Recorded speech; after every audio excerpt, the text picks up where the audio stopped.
Baina TV, connected to your world.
It's midday. Good afternoon to you and welcome to Baina Midday News. This news is coming to you live from Benab House, Atomic Junction, Medina. My name is Sherifatu Ayuba. Coming up in this afternoon's bulletin.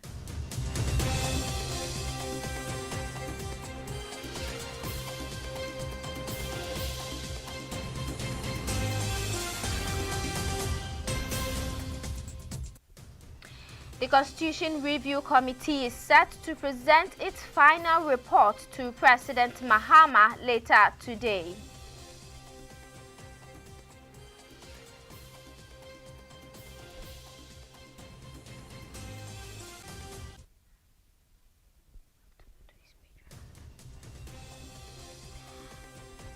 And in business, Cocoa Board wants cocoa value slump could hit next year's FOB price.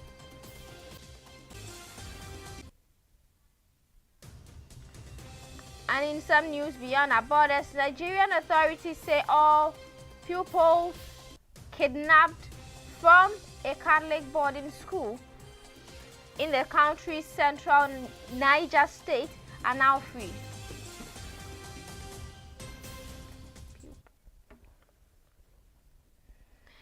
We'll bring you details of these stories shortly.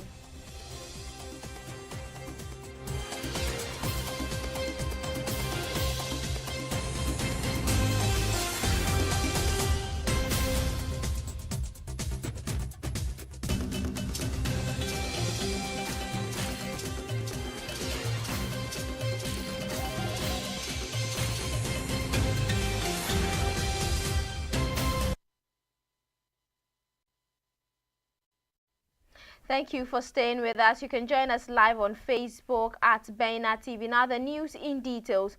The Attorney General and Minister for Justice Dominic Ayini has announced that the state will prosecute Wontumi Farms and its directors for alleged financial crimes involving the Ghana Export-Import Bank. According to Dr. Ayini, investigations conducted by the Yoko and Organized Crime Office have uncovered sufficient evidence to support charges of defrauding by false pretense, forgery, and causing financial loss to the state. The alleged loss currently stands at 24,255,735 Ghana cedis, representing the principal amount involved plus accrued interest.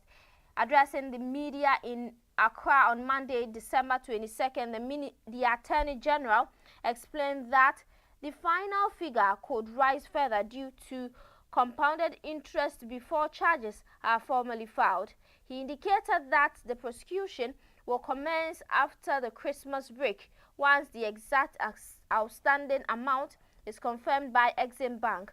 The decision is to prosecute follows Yoko's investigations into a loan transaction involving Wontumi Farms linked to its director, popularly known as Chairman Wontumi.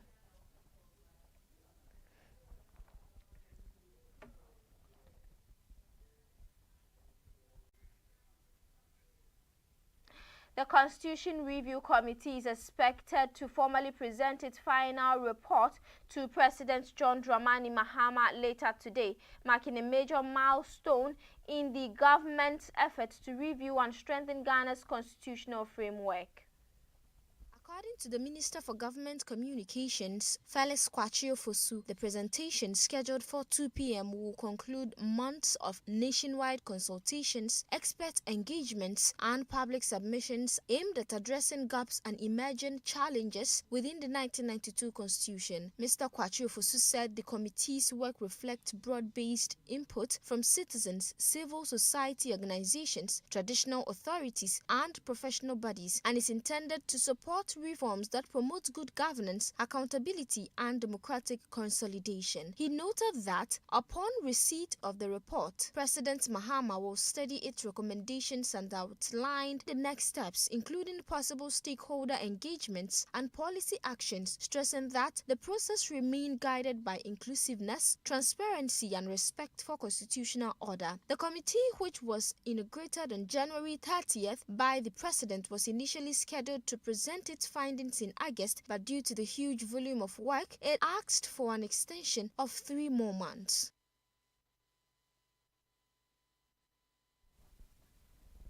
Now, moving on, in a heartbreaking incident, 6 people, including a 3-month-old baby, have been confirmed dead following a fire outbreak at Ebuakwa Menshia in the Echima South municipality of the Ashanti region. The fire, which swept through an apartment, occurred at about 12:30 a.m. on Monday, December 22nd, 2025.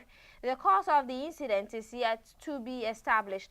According to the assembly member for Ebuakwa Menshia, Evans Opoku, the incident was reported to him shortly after power was restored to parts of the Ashanti region following a temporary outage on Sunday evening. Fire officers from Nkawie and Chidie fire stations were dispatched to the scene to bring the blaze under control. However, the victims were reportedly trapped in the apartment at the time of the fire, resulting in their deaths. Police have since identified the charred bodies and are making arrangements to convey them to the morgue as investigations into the incident continue.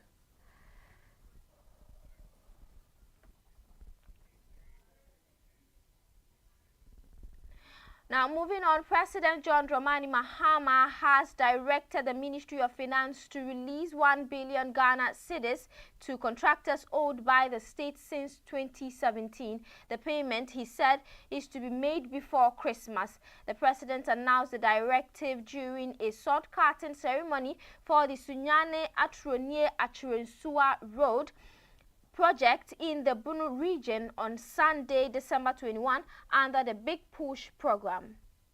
The president explained that audits are ongoing and the government is settling outstanding certified works, particularly those executed under the previous administration. He reiterated that funds have been allocated for contractors under the Big Push program aimed at reviving and completing stalled infrastructure projects nationwide. At the event, the Doma Hene Osajifo Osiadeyo Dr. Nana Fredua Ajiman Bedu II welcomed the project and urged strict supervision to avoid poor quality construction. President Mahama described the Sunyane Atronye Achirensua Road project as a vital investment for the Bono region and reaffirmed the government's commitment to clearing long-standing contractor arrears and restarting abandoned projects across the country.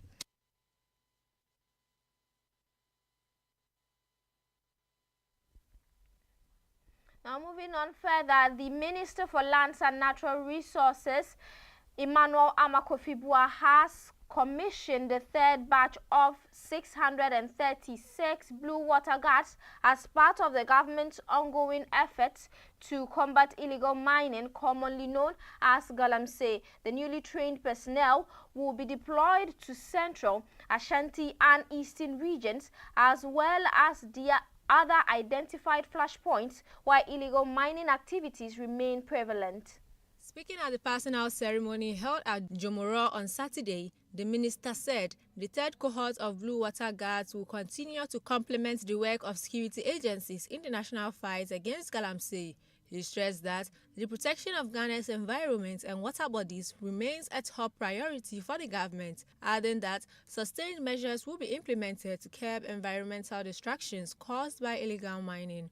While acknowledging some successes chalked up so far, Mr. Boa said more work remains and urged the new recruits to discharge their duties with dedication, patriotism, and integrity, cautioning them against any form of compromise.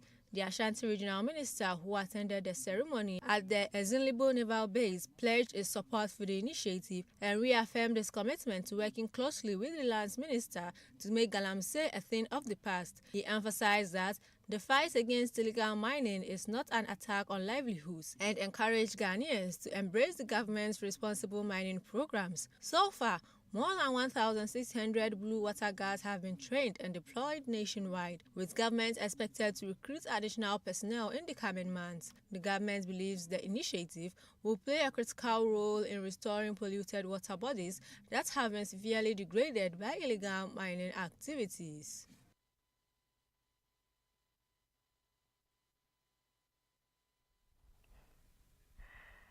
Well, on this note, we go for a quick turn. We'll be back with business and more. Do stay.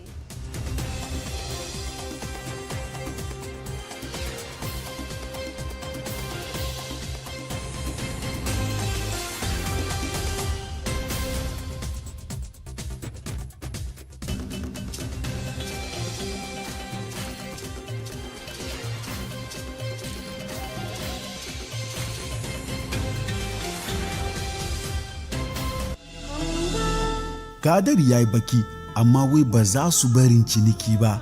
Baina Trade Connect ba cinikin wasa mutane suka yi ba. Masu sayar da kaya daban-daban daga na ado har da na ci da sha. Komai da komai kwana biyu tun da safe har dare da aka kare waɗanda suka ki zuwa sun yi da na sani. Amma kaga waɗanda suka zo sun yi ciniki suka dace kuma suka yi murna. Yanzu dai muna shirye-shirye mu burge ku da na 2026. Shin ba za ka zo ba? Za mu fara ne rana 14 mu kammala rana 15 wato 14th and 15th of February. Ranar Asabar da Lahadi karfe 8 da safe har zuwa karfe 8 da yamma. Shin ba za ka zo ba? Ga lamba buga ya so mu yi fira 0539 48 7757. Baina Trade Connect. Mu mutum wuce ga mu can za mu wuce.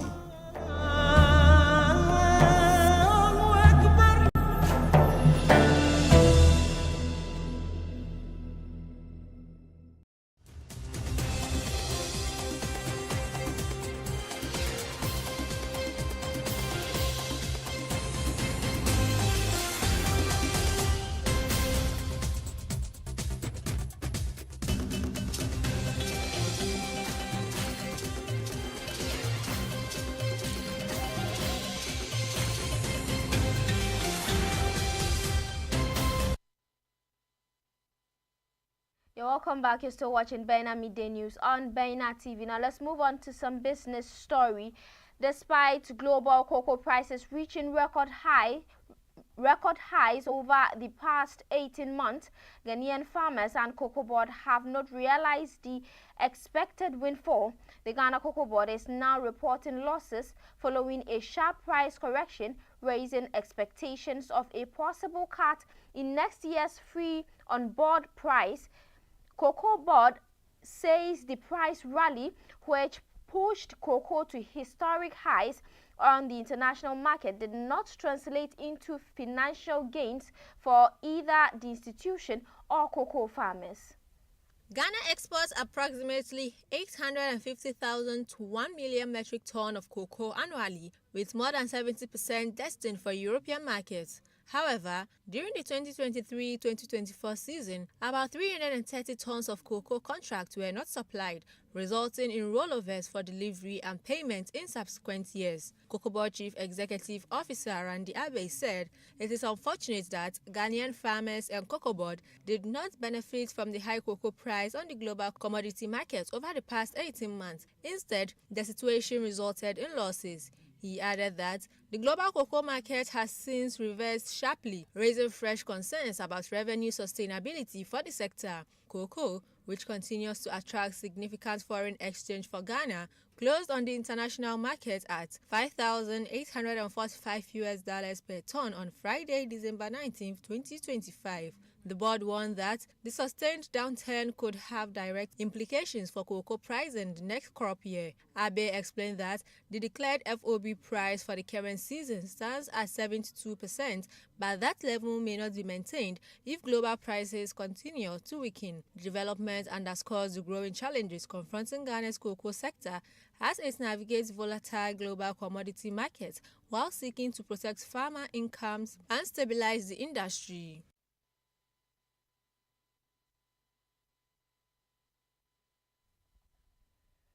Now, in some news beyond our borders, Nigerian authorities say they have secured the release of the remaining 130 school children and teachers kidnapped from a Catholic boarding school in the country's central Niger state. Nigeria's federal government described the latest release as a moment of triumph and relief after one of the country's worst mass kidnappings. More than 250 children and staff were abducted from St. Mary's Catholic School in Papiri on 21st November. Earlier this month, about 100 of the children were released.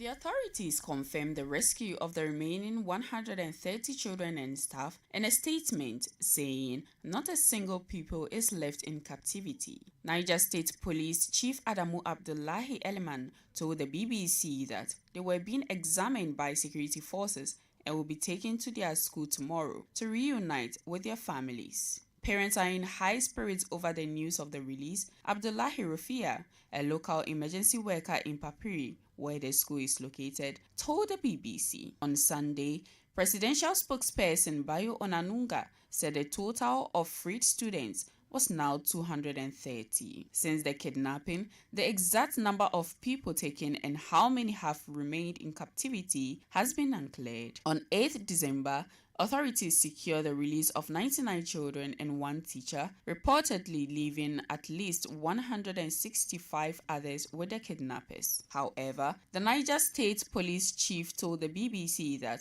130 who have been released account for all the remaining abductees, faulting the initial figures released by the school management. It has not been formally made public how the government secured the latest release or whether any ransom was paid. The announcement by Onanuga included pictures of children smiling and waving. The students are expected to arrive in Niger State capital, Minna, on Monday. When the earlier release happened, the governor of neighboring Nasarawa State, Abdullahi Sule, told local media that the federal government had played a key role, adding that the behind-the-scenes efforts could not be disclosed for security reasons. The Christian Association of Nigeria reported that 50 students managed to escape at the time of kidnapping. November's abduction was the latest incident in a number of targeted attacks on schools and places of worship in north and central Nigeria. The attack on St. Mary's was preceded by mass kidnappings just days earlier. On 9th December, Nigerian President Bola Ahmed Tinubu said his government would continue to work with Niger and other states to secure our schools and make the learning environment safer and more conducive for our younger ones.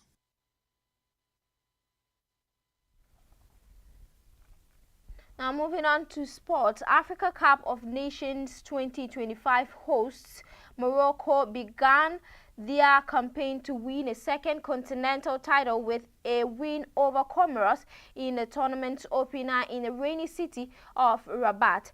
The Atlas Lions spent a glorious chance to take an 11th minute lead after Iyad Mohammed brought down Brahim Diaz in the box, but Comoros goalkeeper Yannick Pandog got his left knee to Soufiane Rahimi's penalty.